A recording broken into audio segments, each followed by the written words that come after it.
haramga tushsam, yoshi keksagina otaxon qo'llarida bir zamzam suvni quyib olib yig'lab o'tiribdilar.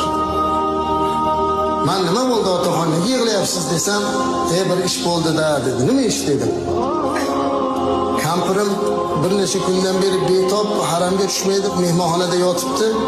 Hozir men o'zim tushib, shu yerda zamzam ichyatib, o'ynanib qoldim. Shu bir idish olmagan ekanman-da, kampirimga olib chiqardim, shu zamzam tozasidan ichsa yaxshi bo'lardi.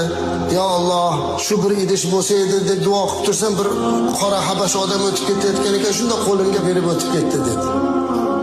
Shu o'zidan o'zi kelib shuni qo'limga berib o'tib ketdi dedi. Duo qilishimga. Hozir shu suvni olib yig'lab o'tirgan ekan. Men aytdimki, "Ha, Alloh so'raganingiz beradi-da.